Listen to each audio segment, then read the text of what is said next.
회장님, 입으면 죽어요. 77세 백반집 주방장이 대한민국 10대 그룹 총수의 자켓을 바닥에 내던졌습니다. 50년을 한결같이 찾아온 단골 손님에게요. 그 순간 식당 안 공기가 얼어붙었죠. 이 냄새 내가 알아. 군 화학부대 독극물 취급반 출신의 직감이었습니다. 그리고 그 직감이 대한민국 10대 그룹을 뒤흔들 비밀의 문을 열어버렸습니다. 대체 어떤 일이 벌어지고 있는 건지 궁금하시다면 구독과 좋아요로 함께해주세요. 어느 곳에서 듣고 계신지 댓글 남겨주시면 반갑게 인사드리겠습니다. 자, 그럼 이야기 속으로 들어가 볼까요? 서울 종로구 골목 안쪽 허름한 백반집이 하나 있었습니다. 제복인의 집밥. 50년 넘게 같은 자리를 지켜온 이 식당의 주인 오제복은 올해로 77이었죠. 새벽 5시면 어김없이 주방에 불을 켜고 된장찌개 육수를 우려내는 게 그의 하루 시작이었습니다. 그날도 마찬가지였어요. 평일 점심시간이 지나고 손님이 뜸해진 오후 2시쯤 식당 문이 열렸습니다. 경호원도 없이 수수한 회색 자켓 차림의 노신사 한 명이 들어섰죠. 강덕수, 한성그룹 회장이었습니다. 형, 오늘 뭐가 맛있어요? 65세의 재벌 회장이 77 백반집 주방장을 형이라 부르는 광경은 처음 보는 사람에겐 기이하게 느껴질 수도 있었습니다. 하지만 이 두 사람의 인연은 1974년으로 거슬러 올라가죠. 국민학교 4학년이던 강덕수가 부모님을 따라 처음 발길을 들였던 순간부터였죠. 오늘은 갈치조림 좋아. 오늘 새벽 제주에서 올라온 거거든. 오제복이 능숙하게 상을 차리는 동안 강덕수는 자켓을 벗어 입구 옆 옷걸이에 걸고 자신의 지정석인 창가 구석 자리에 앉았어요. 50년이 넘는 세월 동안 수천 번은 반복됐을 익숙한 풍경이었어요. 그런데 오늘따라 뭔가 이상했습니다. 오제복은 주방에서 반찬을 담으면서도 자꾸만 시선이 그 자켓 쪽으로 갔거든요. 뭐라 설명하기 어려운 희미한 불안감 같은 게 가슴 한구석을 긁어댔죠. 내가 예민한 건가? 그렇게 생각하며 고개를 저었습니다. 강덕수는 평소처럼 밥 한 그릇을 깨끗이 비웠고 식후에 숭늉까지 마신 뒤 자리에서 일어났어요. 형, 다음 주에 또 올게. 그래, 조심히 가고. 오제복이 입구 옆 옷걸이에 걸린 자켓 쪽으로 다가갔습니다. 회장님께 입혀드리려던 참이었죠. 50년 단골에 대한 작은 예우 같은 거였어요. 그런데 그 순간이었습니다. 코끝을 스치는 아주 희미한 냄새. 오제복의 걸음이 멈췄습니다. 아주 옅었어요. 보통 사람이라면 절대 알아채지 못했을 정도로. 하지만 오제복은 달랐습니다. 77 노인의 심장이 미친 듯이 뛰기 시작했어요. 1970년 겨울 강원도 화천. 군 화학부대 독극물 취급반. 훈련 중에 이 물질을 다뤘던 적이 있어요. 희미하지만 특유의 냄새가 났습니다. 교관이 말했죠. 냄새는 괜찮아. 근데 피부에 닿으면 끝이야. 이 냄새 맡으면 절대 만지지 마라. 55년이 지났지만 그 냄새는 잊을 수가 없었습니다. 신경작용제. 피부에 닿으면 몇 분 안에 호흡이 멎는 독극물. 손이 떨렸습니다. 눈앞이 하얘지는 것 같았죠. 회장님, 입으면 죽어요. 자신도 모르게 소리가 터져 나왔습니다. 자켓을 바닥으로 내던지면서요. 쿵. 형광등 불빛 아래 소매 가장자리 기름진 얼룩이 번들거리며 드러났죠. 고요한 오후의 정적이 산산조각 났습니다. 강덕수가 눈을 크게 떴습니다. 형, 왜 이래요? 갑자기. 입으면 안 돼. 오제복의 목소리가 떨렸습니다. 이거 뭔가 발라져 있어. 강덕수의 얼굴이 굳어졌습니다. 황당하다는 표정이었죠. 50년 지기 친구가 갑자기 자기 옷을 바닥에 내던지고 이상한 소리를 하니까요. 형, 무슨 소리야? 아침에 집에서 입고 나온 건데. 덕수야, 나 화학부대 출신이야. 이 냄새 내가 모를 리가 없어. 오제복의 눈이 심각했습니다. 장난이 아니라는 걸 강덕수도 느꼈을 거예요. 하지만 그는 고개를 저었습니다. 아니, 형. 내 경호팀이 얼마나 철저한데. 그럴 리가 없어. 믿고 싶지 않은 거였죠. 아니, 믿을 수가 없는 거였습니다. 자기 옷에 독극물이 발라져 있다니, 그게 말이 되나요? 오제복은 아무 말 없이 바닥에 떨어진 자켓 앞에 쪼그려 앉았습니다. 소매에 코를 가까이 가져갔어요. 그 순간 얼굴이 창백해졌죠. 덕수야, 난 미친 사람 아니야. 이거 분석해봐. 내가 틀렸으면 그때 사과할게.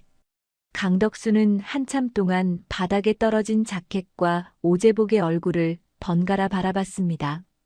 50년을 알고 지낸 사람이었어요. 한 번도 거짓말을 한 적 없는 사람. 늘 묵묵히 자기 자리를 지켜온 사람. 그런데 지금 그 사람의 눈에 담긴 건 확신이었습니다. 두려움이 섞인 하지만 분명한 확신. 알았어, 형. 강덕수가 낮게 말했습니다. 일단 조용히 처리해 볼게. 그가 전화기를 꺼내 어딘가에 연락을 했고 30분 뒤 검은 양복을 입은 사람들이 식당으로 들이닥쳤습니다. 한성그룹 비서실 직원들이었죠.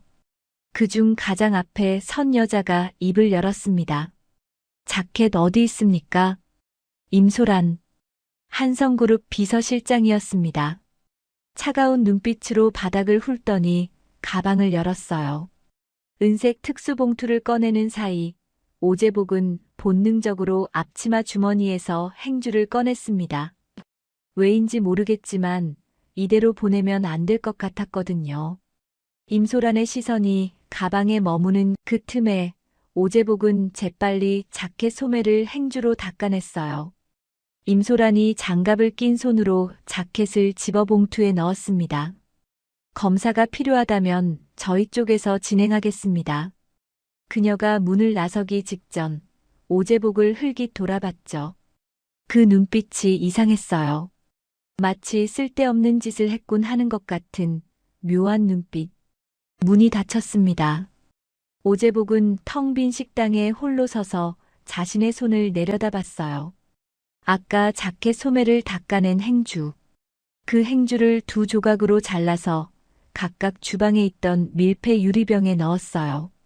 한 조각은 그날 밤 집으로 가져가고 나머지 한 조각은 지인에게 맡겼습니다. 뭔가 잘못됐다는 직감이 있었거든요. 50년을 살아오며 길러진 생존 본능 같은 거였죠. 그리고 같은 시각, 서울 강남의 어느 고급 오피스텔. 임소란이 누군가에게 자켓이 든 은색 특수봉투를 건네고 있었습니다. 받아든 남자의 얼굴이 어둠 속에서 드러났죠. 강태호. 한성그룹 회장의 차남이었습니다. 자켓은 확보했습니다. 증거는 남지 않았어요. 임소란이 말했습니다. 강태호는 봉투 안 자켓을 보며 입꼬리를 올렸어요. 그 영감, 쓸데없이 코가 좋군.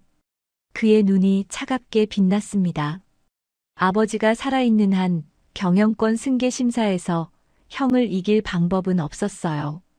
아버지는 늘 장남 편이었으니까요. 하지만 아버지가 죽으면 상황이 달라집니다. 후계자 지명이 아니라 지분 싸움으로 판이 바뀌는 거죠. 그리고 지분 싸움이라면 강태호에게도 승산이 있었습니다. 이번엔 다른 방법을 써야겠어. 강태호가 중얼거렸습니다. 그 순간 어둠 속에서 그의 휴대폰이 울렸어요. 화면에 뜬 이름. 아버지. 강태호의 표정이 미세하게 일그러졌다가 이내 부드러운 미소로 바뀌었습니다. 네, 아버지. 저 태호예요. 다정한 목소리였죠. 방금 전까지 그 아버지를 죽이려 했던 사람의 목소리라고는 믿기지 않을 만큼. 다음 날 아침 오제복은 평소처럼 새벽 5시에 식당 문을 열었습니다. 된장찌개 육수를 올리고 나물 반찬을 무치고 밥솥에 불을 켰어요. 50년 동안 하루도 빠짐없이 반복해온 일과였죠. 하지만 손이 자꾸 떨렸습니다. 어제 일이 머릿속을 떠나지 않았거든요. 내가 맡은 게 맞나? 정말 그게 신경작용제였을까? 아무리 생각해도 확신이 섰습니다. 55년 전 화천 훈련장에서 맡았던 그 냄새. 죽어도 잊을 수 없는 냄새였어요. 그런데 그걸 누가, 왜 회장님 자켓에 발랐을까? 오제복은 고개를 저었습니다. 생각해봤자 답이 나올 리 없었죠. 일단 오늘 하루를 버텨야 했어요. 점심시간이 되자 단골 손님 몇 명이 들어왔습니다. 평소와 다를 것 없는 풍경이었죠. 오후 2시쯤이었습니다. 식당 앞에 검은 세단 3대가 천천히 멈춰 섰어요. 그 순간 식당 안 공기가 이상하게 가라앉았습니다. 문이 벌컥 열리더니 양복 입은 사람들이 우르르 들어왔어요. 그 선두에 선 남자. 오제복은 그 얼굴을 알아봤어요. 강태호. 한성그룹 회장의 차남이었습니다. 어젯밤 어둠 속에서 자켓을 받아들던 그 남자가 대낮에 버젓이 식당 한가운데 서 있었죠. 여기가 그 유명한 제복인의 집밥이구나. 강태호가 천천히 주위를 둘러보며 말했습니다. 비아냥거리는 말투였어요. 아버지가 50년을 다녔다는 식당치고는 좀 허름하네. 오제복은 아무 말 없이 그를 바라봤습니다. 강태호가 성큼성큼 다가오더니 오제복의 코앞에 섰어요. 어르신, 어제 우리 아버지한테 이상한 소리 했다면서요?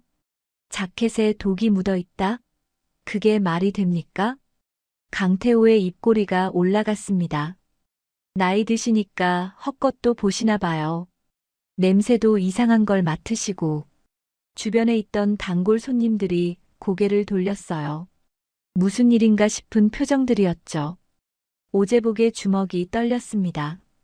하지만 참았어요. 여기서 화를 내봤자 좋을 게 없었으니까요. 전 제가 맡은 걸 말씀드린 것뿐입니다. 오제복이 낮게 대답했습니다. 그래서 분석해 보시라고 했고요. 강태호의 눈이 가늘어졌어요. 분석? 그가 피식 웃었습니다. 그 자켓은 이미 처리했어요. 깨끗하게. 오제복의 눈이 커졌습니다. 처리라니. 증거를 없앤 거였어요. 어르신이 뭔가 착각하신 것 같아서 굳이 소란 피울 필요 없잖아요. 강태호가 어깨를 으쓱했습니다. 아버지도 그렇게 생각하시더라고요. 오랜 친구분이 갑자기 이상한 소리를 해서 당황스러우셨대요. 그 말에 오제복의 가슴이 철렁 내려앉았습니다. 덕수가 그렇게 생각한다고? 50년을 알고 지낸 친구가 자기 말을 믿지 않는다고? 그리고요. 강태호가 한 발 더 다가왔어요. 어르신, 앞으로는 우리 아버지 일에 신경 끄세요. 차가운 목소리였습니다. 괜히 나서셨다가 식당 운영에 문제가 생길 수도 있으니까. 협박이었어요. 대놓고 하는 협박. 오제복은 이를 악물었습니다. 하지만 아무 말도 할 수 없었어요. 강태호가 돌아서며 부하들에게 손짓했습니다. 가자. 검은 양복들이 우르르 빠져나갔어요. 식당 안이 다시 조용해졌습니다. 하지만 그 조용함이 무거웠어요. 남아있던 단골 손님들이 수군거리기 시작했거든요. 저 사람 누구야? 한성그룹 도련님 아니야? 근데 왜 여기까지 와서? 주방장 어르신이 뭔가 잘못했나 봐. 오제복은 눈을 감았습니다. 이제 시작이구나. 싸움의 시작. 그는 알 수 있었어요. 강태호가 단순히 겁주러 온 게 아니라는 걸. 저 남자 눈에 담긴 건 경고가 아니라 선전포고였습니다. 그날 저녁 식당 문을 닫고 정리하는데 전화가 왔어요. 강덕수 회장이었습니다. 형, 전화기 너머로 들려오는 목소리가 어색했어요. 50년을 알고 지낸 사이인데 뭔가 달라진 목소리였어요. 형, 어제 일 말인데. 나도 형 마음은 알아. 50년 지기잖아. 강덕수의 목소리가 조심스러워졌어요. 근데 그게 진짜 독극물이었을 리가 없잖아. 내 경호팀이 얼마나 철저한데. 덕수야. 오재복이 입을 열었습니다. 나는 내가 맡은 걸 말한 거야. 55년 전에 맡았던 그 냄새, 죽어도 못 잊어. 그게 내 자켓에서 났어. 전화기 너머가 잠시 조용해졌어요. 형, 미안한데. 강덕수가 한숨을 쉬었습니다. 자켓은 돌려받았어. 확인해봤는데 아무 이상 없더라. 알아. 그러니까 이 일은 여기서 끝내자. 응? 형이 착각한 거로 하고. 착각. 50년 친구가 자신의 말을 착각이라고 했습니다. 오재복의 눈이 흔들렸어요. 덕수야, 나는. 형, 부탁이야. 강덕수의 목소리가 단호해졌습니다. 형, 누가 내 옷에 독을 바르겠어? 그게 말이 돼? 그 말에 오재복은 입을 다물었습니다. 강덕수는 믿고 싶지 않은 거였어요. 아니, 믿을 수가 없는 거였습니다. 알았어. 오재복이 낮게 대답했습니다. 내가 그렇게 생각한다면 난 더 이상 말 안 할게. 고마워, 형. 다음에 밥 먹으러 갈게. 전화가 끊겼습니다. 오재복은 한참 동안 전화기를 들여다봤어요. 손이 떨렸습니다. 분노 때문이 아니었어요. 서러움 때문이었죠. 그래도 오재복은 생각했어요. 행주 조각이 남아 있었습니다. 지인에게 맡긴 하나, 집에 숨겨둔 하나. 2장의 증거. 아직 끝난 게 아니야. 그때였습니다. 식당 유리창 너머로 뭔가 번쩍였어요. 오재복이 고개를 돌렸죠. 찰칵. 플래시가 터졌습니다. 오재복과 눈이 마주친 순간 그 사람은 어둠 속으로 사라졌어요. 감시. 누군가 자신을 감시하고 있었습니다. 오재복의 등줄기로 식은땀이 흘러내렸죠. 이건 단순한 협박이 아니었어요. 본격적인 사냥이 시작된 거였습니다. 그리고 그 사냥꾼의 정체를 오재복은 이미 알고 있었습니다. 일주일이 지났습니다. 오재복은 아무 일 없다는 듯이 식당을 열었어요. 50년 동안 해온 대로요. 하지만 손님이 줄었습니다. 단골들 발길이 뜸해졌어요. 요즘 좀 바빠서. 다음에 갈게요, 어르신. 핑계는 다들 비슷했죠. 오재복은 알고 있었습니다. 한성그룹 얘기가 퍼진 거였어요. 그 식당 주인 재벌 회장 자켓을 바닥에 던졌대. 회장이 형 대접해주니까 지가 진짜 형인 줄 알고 행패 부린 거지.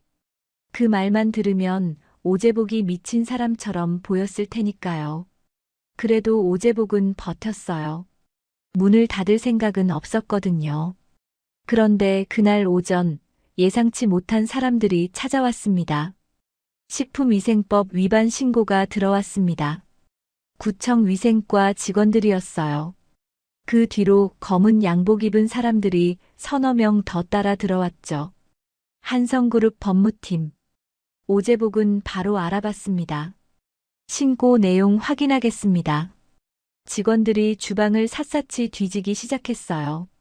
냉장고, 식재료 보관함, 조리도구.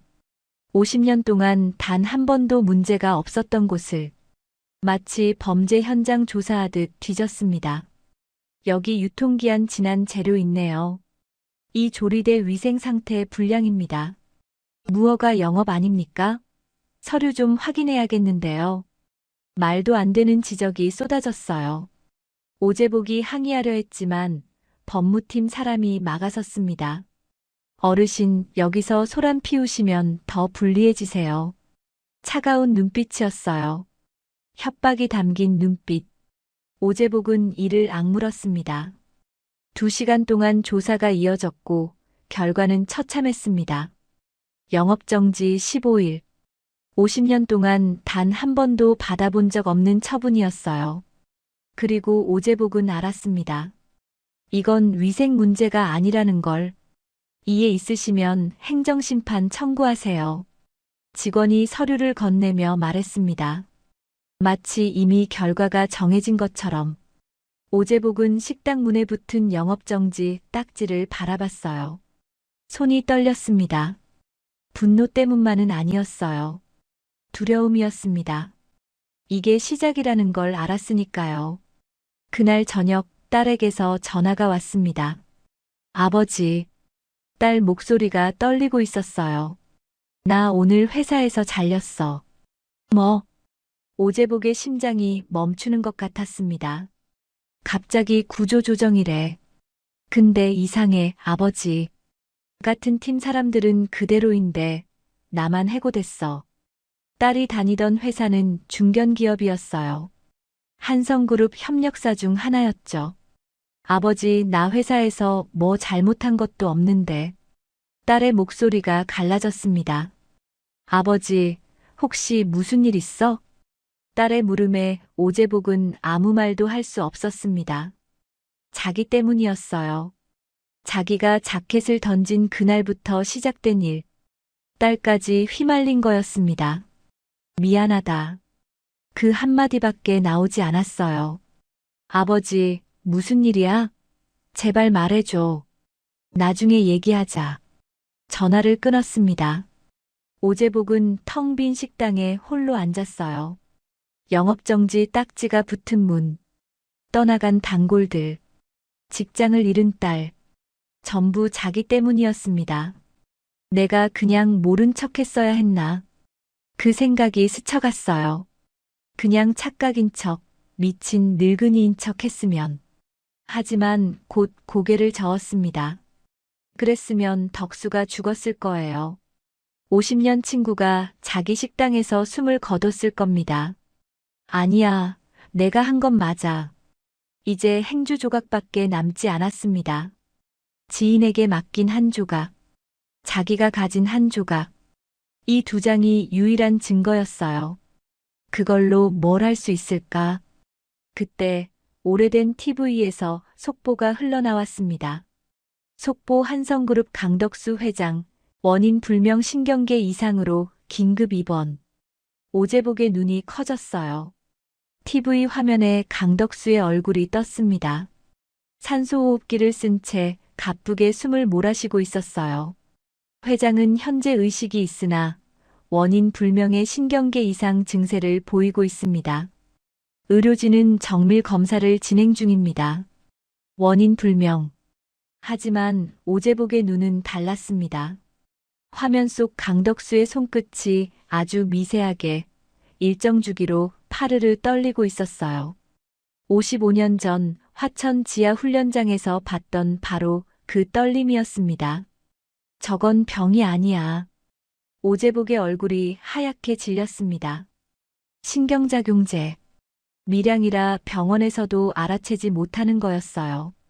즉사시키는 게 아니라 서서히 무너뜨리려는 거였습니다.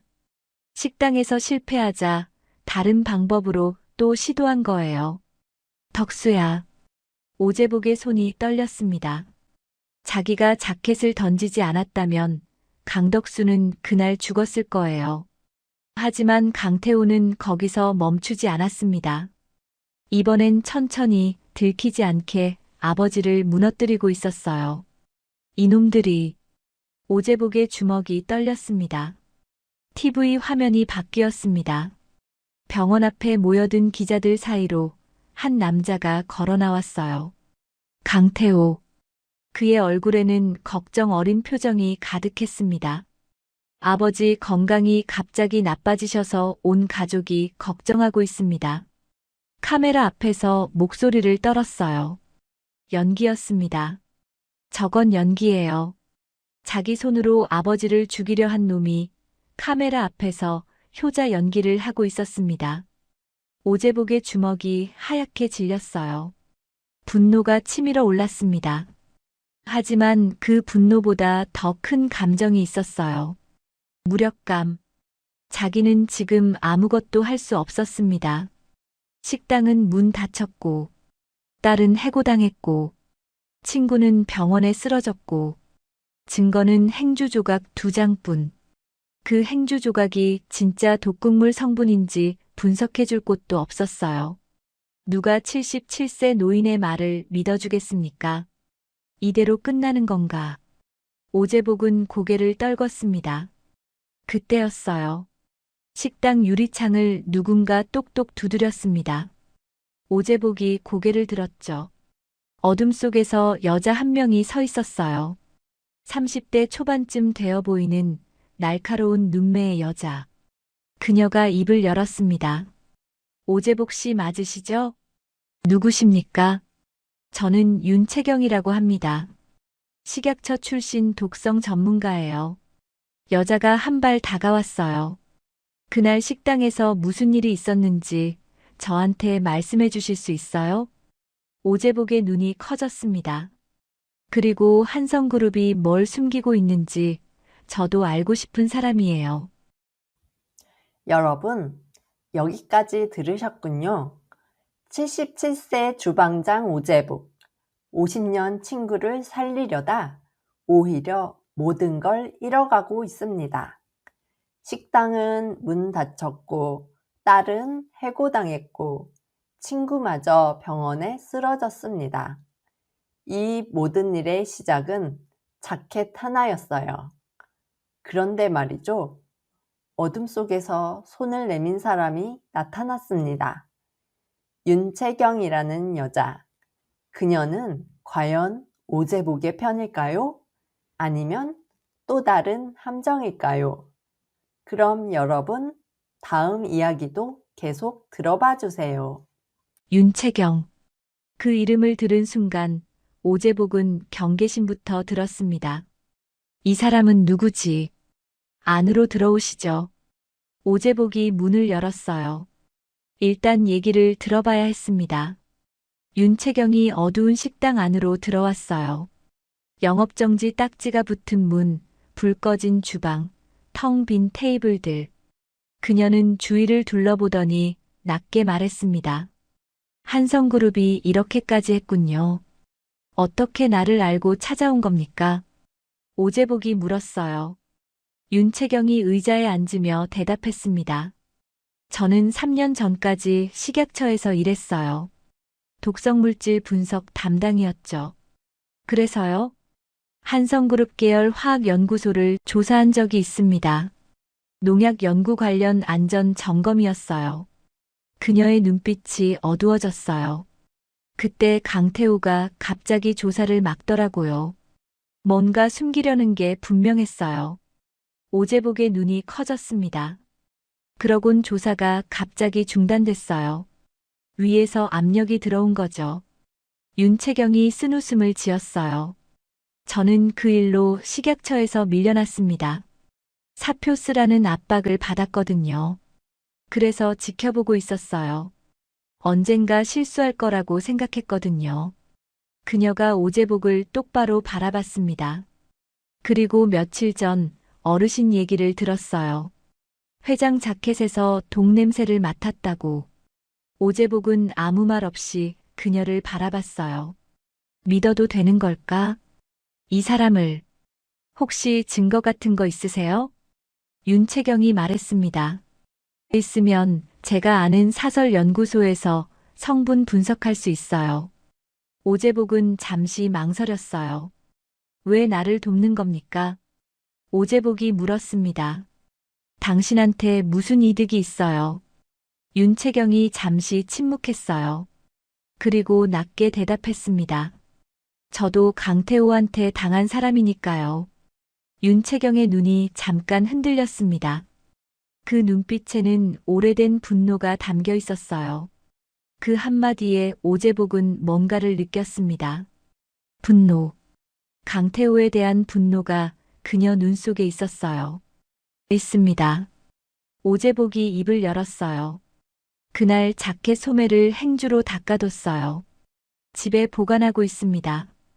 정말요? 윤채경의 눈이 빛났습니다. 하나 더 있어요. 지인한테 맡겨뒀습니다. 2장이요? 잘하셨어요. 하나는 분석용, 하나는 보관용으로 쓰면 됩니다. 윤채경이 일어섰습니다. 내일 제가 다시 올게요. 그때 가져다 주실 수 있어요? 오재복이 고개를 끄덕였습니다. 문을 나서기 전 그녀가 돌아봤어요. 어르신 조심하세요. 강태호는 증거 없애는데 능숙한 사람이에요. 그 말을 남기고 그녀는 어둠 속으로 사라졌습니다. 오재복은 한참 동안 닫힌 문을 바라봤어요. 희망이 생긴 걸까? 아니면 또 다른 함정에 빠진 걸까? 알 수 없었습니다.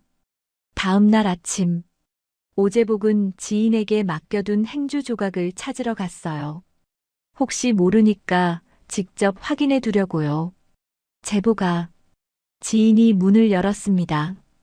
그런데 표정이 이상했어요. 그 행주 말이야. 응, 그거 찾으러 왔어. 없어졌어. 오재복의 심장이 멈추는 것 같았습니다. 뭐? 어젯밤에 누가 집에 들어온 것 같아. 아침에 일어나 보니까 서랍이 열려 있더라고. 지인의 얼굴이 창백했어요. 서랍 안에 있던 돈도 그대로고 다른 물건도 그대로인데 그 행주만 없어졌어. 오재복의 다리에 힘이 풀렸습니다. 증거가 사라졌어요. 2장 중 하나가 이미 없어진 겁니다.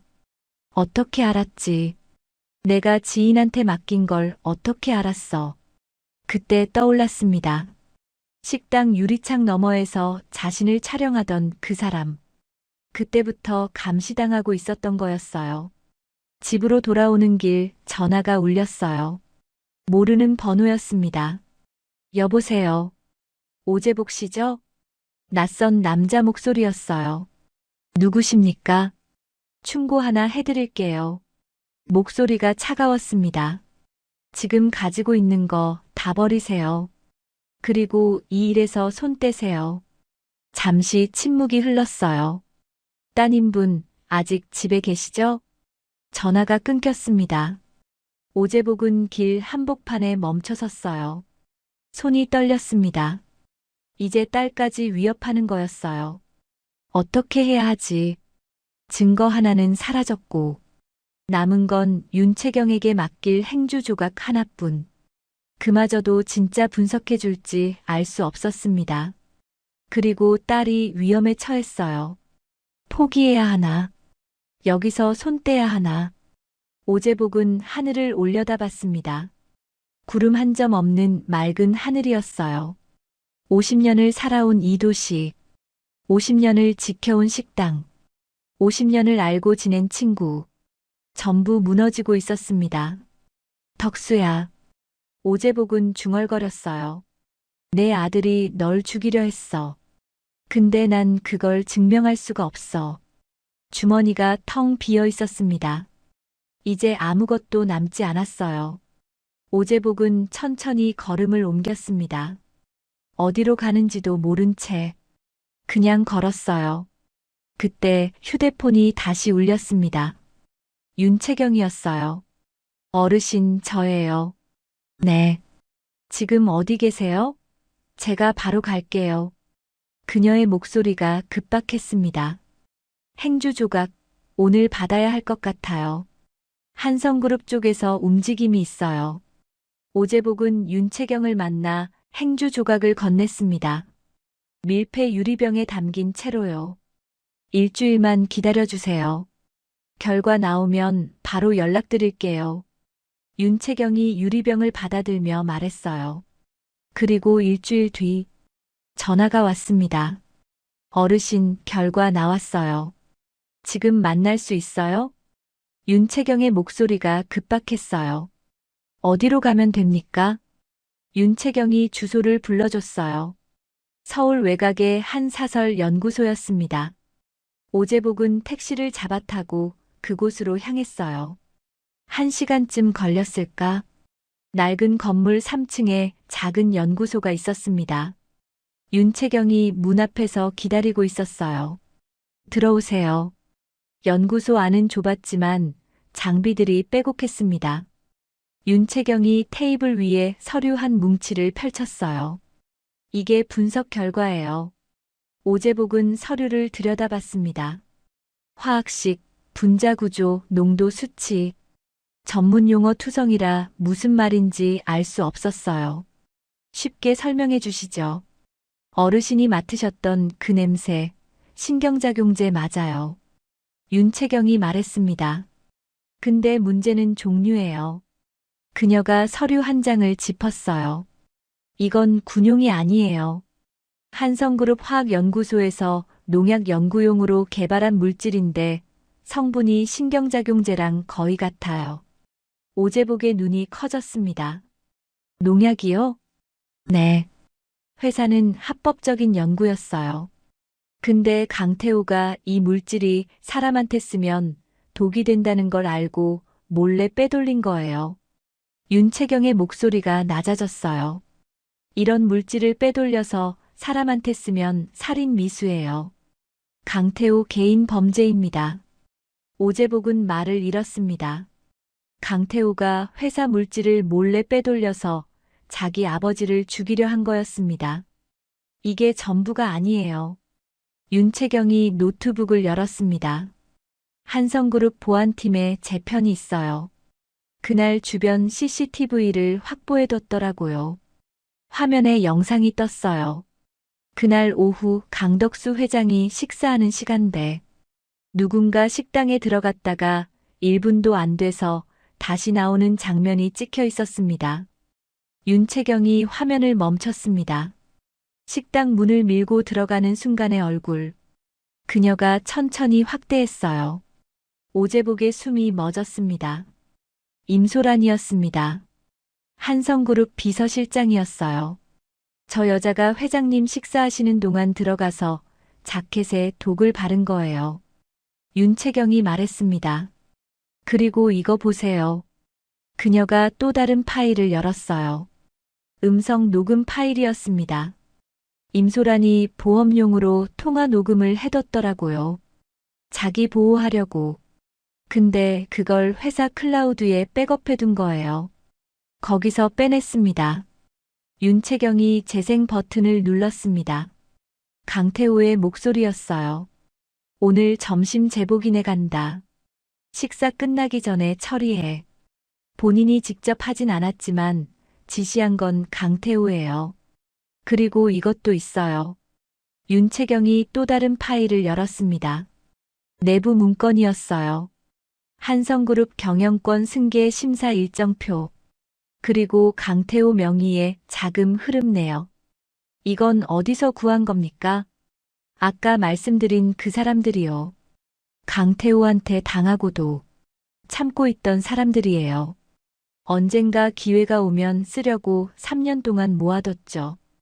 윤채경이 쓴웃음을 지었습니다. 오재복은 서류들을 하나하나 살펴봤어요. 경영권 승계 심사 일주일 전. 강태호가 화학연구소에서 특수물질을 반출한 기록. 그리고 같은 날 임소란 비서실장에게 전달한 내역. 모든 게 연결되어 있었습니다. 이 정도면 증거로 충분합니까? 오재복이 물었어요. 충분해요. 근데 문제가 있어요. 윤채경의 표정이 어두워졌습니다.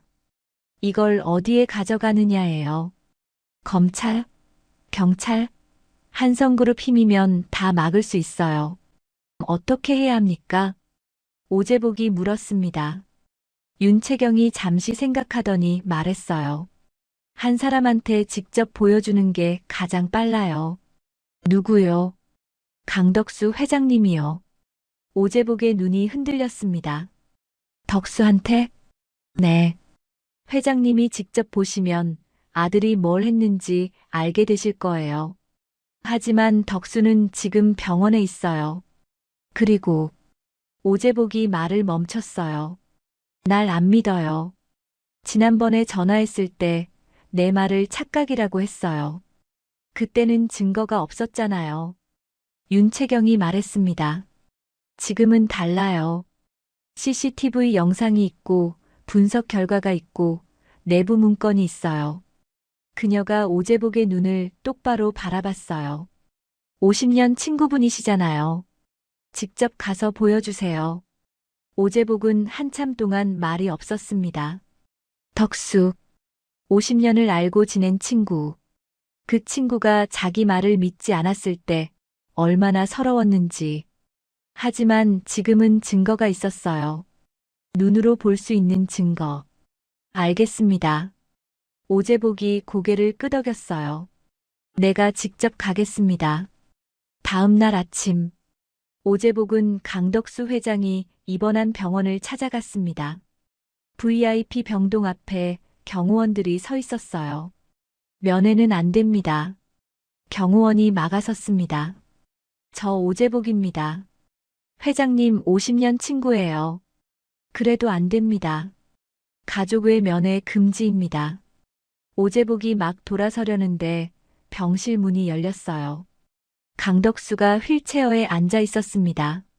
얼굴이 많이 야위어 있었어요. 손이 미세하게 떨리고 있었죠. 원인은 못 찾았지만 시간이 지나면서 몸이 조금씩 안정되고 있다고 했습니다. 제복이 형? 강덕수의 눈이 커졌습니다. 들어오시게 해. 경호원들이 비켜섰어요. 오제복은 천천히 병실 안으로 들어갔습니다. 50년 친구가 휠체어에 앉아 있었어요. 한때 대한민국 10대 그룹을 이끌던 사람이 지금은 손 하나 제대로 못 움직이고 있었습니다. 형, 왜 왔어? 강덕수가 힘없이 웃었어요. 미안해. 지난번에 형 말 안 믿어서. 덕수야. 오제복이 낮게 말했습니다. 보여줄 게 있어. 그가 가방에서 서류와 노트북을 꺼냈어요. CCTV 영상을 틀었습니다. 화면 속에서 임소란이 식당에 들어갔다 나오는 게 보였어요. 그리고 녹음 파일을 재생했습니다. 오늘 점심 제복이네 간다. 식사 끝나기 전에 처리해. 강태호의 목소리였어요. 강덕수의 얼굴에서 핏기가 사라졌습니다. 이게 뭐야? 내 아들이야, 덕수야. 오제복의 목소리가 떨렸습니다. 태호가 임소란 시켜서 내 자켓에 독을 발랐어. 강덕수는 아무 말도 하지 못했어요. 화면을 뚫어지게 바라보고 있었습니다. 그의 손이 더 심하게 떨리기 시작했어요. 그리고 이거 봐. 오제복이 분석 결과 서류를 내밀었습니다. 이 물질 한성그룹 화학연구소에서 농약 연구용으로 만든 건데 태호가 몰래 빼돌려서 도구로 쓴 거야. 강덕수의 눈에서 뭔가가 무너지는 게 보였어요. 그의 입술이 미세하게 떨렸습니다. 아들. 자기가 품에 안고 키운 아들이 자기 목숨을 끊으려 했다는 걸 이제야 눈으로 보고 있었습니다. 덕수야. 오제복이 친구의 손을 잡았어요. 미안해. 이런 걸 보여줘서 미안해. 강덕수는 한참 동안 말이 없었습니다. 그리고 천천히 입을 열었어요. 형. 그의 목소리가 갈라졌습니다. 나 그날 형이 자켓 던졌을 때 진짜 화났었어. 50년 친구가 미쳤나 싶었어. 강덕수의 눈가가 젖어들었어요. 근데 형 말이 맞았어. 그가 오제복의 손을 꽉 쥐었습니다. 형이 날 살린 거야. 오제복의 눈에서도 뭔가 뜨거운 게 흘러내렸어요. 50년 친구. 그 친구가 드디어 자기 말을 믿어줬습니다. 덕수야. 오제복이 말했어요. 이제 어떻게 할 거야? 강덕수의 눈빛이 변했습니다. 슬픔이 걷히고 그 자리에 차가운 빛이 들어섰어요. 대한민국 10대 그룹을 일으킨 사람의 눈빛. 형. 그가 낮게 말했습니다. 내 아들이라도. 강덕수의 목소리가 단호했어요. 법 앞에 세워야지. 그 순간 병실 밖 복도에서 발소리가 들렸습니다. 경호원이 급하게 문을 열었어요. 회장님, 큰일 났습니다. 무슨 일이야? 임소란 비서실장이 방금 공항에서 출국하려다 잡혔습니다. 오제복과 강덕수의 눈이 마주쳤어요. 윤채경이 검찰에 미리 제보해둔 거였습니다. 도망치려던 공범이 잡힌 거예요. 강덕수가 천천히 휠체어에서 일어났습니다. 떨리는 다리로 버티며 창밖을 바라봤어요. 태호. 그가 중얼거렸습니다. 내가 이렇게까지 할 줄은 몰랐다. 창밖으로 한성그룹 본사 빌딩이 보였습니다. 곧 저 빌딩 안에 강태호의 자리는 없어질 거예요. 사흘 뒤, 대한민국이 뒤집어졌습니다. 재벌가에서 벌어진 아버지 살해 미수 사건이었으니까요. 속보 한성그룹 강태호 부회장, 부친 살해 미수 혐의로 긴급 체포. 속보 임소란 전 비서실장, 살인 미수 공범 및 증거인멸 혐의 추가 기소. 뉴스 속보가 쏟아지고 있었습니다. 오재복은 텅 빈 식당에 앉아 TV를 바라봤습니다. 화면 속에서 강태호가 수갑을 찬 채 검찰청으로 끌려가고 있었어요. 불과 일주일 전만 해도 이 식당에 찾아와 자신을 비웃던 그 남자가 지금은 고개를 푹 숙인 채 카메라 세례를 받고 있었습니다. 기자들이 마이크를 들이밀었어요. 부회장님, 아버지를 죽이려 한 게 사실입니까? 경영권 때문에 그런 겁니까? 강태호는 아무 대답도 하지 않았습니다. 그저 굳은 얼굴로 검찰청 계단을 올라갔어요. 오재복은 한숨을 내쉬었습니다. 끝났구나. 이제야 끝난 거였어요. 그때 식당 문이 열렸습니다. 구청 직원이 들어왔어요. 오재복 사장님 계십니까? 네, 접니다. 영업정지 처분, 취소 통보 드리러 왔습니다. 직원이 서류를 내밀었어요. 조사 결과 위생 위반 사실이 없는 것으로 확인됐습니다. 즉시 영업 재개 가능하십니다. 오재복은 서류를 받아들었습니다. 손이 떨렸어요. 50년 동안 지켜온 식당. 문 닫힐 뻔했던 이 자리를 다시 지킬 수 있게 된 거였습니다. 감사합니다. 그가 고개를 숙였어요. 직원이 나간 뒤 오재복은 한참 동안 서류를 바라봤습니다. 그때 전화가 울렸어요. 딸이었습니다. 아버지. 딸 목소리가 밝았어요. 나 복직됐어. 회사에서 연락 왔는데 구조조정 취소래. 그래. 응. 그리고 사과도 받았어. 내부 압력 때문이었다고, 정말 죄송하다고. 오재복의 눈가가 젖어들었습니다. 딸까지.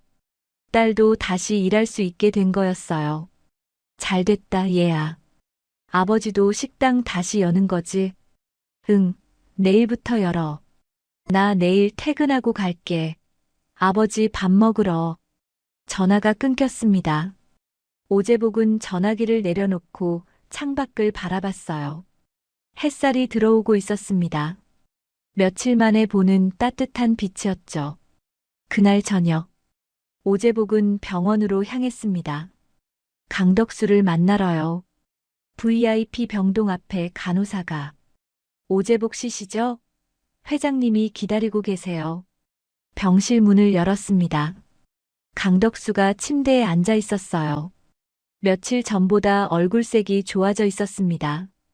손떨림도 많이 줄어든 것 같았어요. 형. 강덕수가 오재복을 보며 웃었습니다. 힘없지만 진심이 담긴 웃음이었어요. 왔어. 오재복이 침대 옆 의자에 앉았습니다. 두 사람 사이에 잠시 침묵이 흘렀어요. 50년을 알고 지낸 사이. 그 세월만큼이나 무거운 침묵이었습니다. 형. 강덕수가 먼저 입을 열었어요. 미안해. 내가 형 말 안 믿어서. 아들 말만 듣고. 그의 눈가가 붉어졌습니다. 50년 친구보다 피부치를 믿었어. 근데 그 피부치가 말을 잇지 못했어요. 오재복이 친구의 손을 잡았습니다. 됐어, 덕수야. 넌 아버지였잖아. 아들 믿는 게 당연한 거야. 오재복의 목소리가 낮았어요. 난 그거 이해해. 강덕수의 눈에서 눈물이 흘러내렸습니다. 대한민국 10대 그룹을 이끌던 사람이 지금은 50년 친구 앞에서 아이처럼 눈물을 흘리고 있었습니다. 형이 그날 자켓 안 던졌으면 강덕수가 떨리는 목소리로 말했습니다. 난 죽었어. 내 아들 손에 죽었어. 오재복은 아무 말도 하지 않았습니다.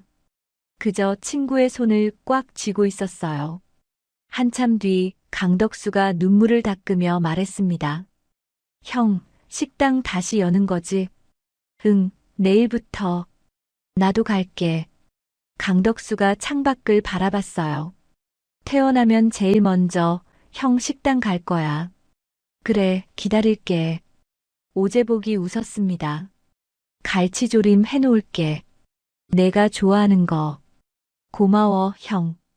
두 사람은 한참 동안 말없이 앉아 있었어요. 창밖으로 서울의 야경이 보였습니다. 한성그룹 본사 빌딩의 불빛은 여전히 켜져 있었어요. 하지만 이제 그 빌딩 안에 강태호의 자리는 없었습니다. 제복인의 집밥이 다시 문을 연 지 일주일째였습니다.